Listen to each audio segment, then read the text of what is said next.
This channel does not promote any violent, harmful, or illegal activities. All content provided by this channel is meant for educational purpose only. এই সমস্যা আজকের নয়,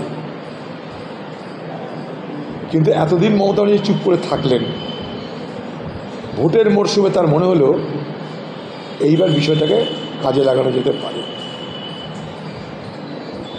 উনি তো বলেছিলেন এর আগে, পরিযায়ী শ্রমিক তোমরা বাংলায় ফিরে এসো, তোমাদের প্রত্যেককে 2 লক্ষ টাকা করে আমি ক্ষতিপূরণ দেব। এই বাংলায় তোমাদের জন্য আমি আলাদা অ্যাপ চালু করে, পোর্টাল চালু করে কর্মের ব্যবস্থা করব। পরিযায়ী শ্রমিক সব বাংলায় ফিরে এসো। এখন উনি বলছেন 22 লক্ষ পরিযায়ী। কোভিডের সময় বলেছিলেন 53 লক্ষ পরিযায়ী।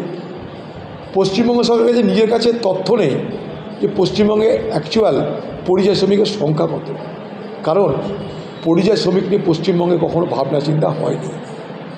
ভোটের মরশুমে তাদেরকে হঠাৎ দর বেড়ে গেছে পরিযায়ী শ্রমিকদের। পরিযায়ী শ্রমিকদের নিজেদের বাঁচার জন্যে পরিযায়ী শ্রমিকদের পরিবারেরা তারা বিচার ব্যবস্থার দ্বারস্থ হচ্ছে কেন? সেখানে সরকার পারল না কেন? পশ্চিমবঙ্গ সরকারের মুখ্যমন্ত্রী উড়িষ্যা যাচ্ছেন না কেন? পশ্চিমবঙ্গ সরকারের মুখ্যমন্ত্রী মহারাষ্ট্র যাচ্ছেন না কেন?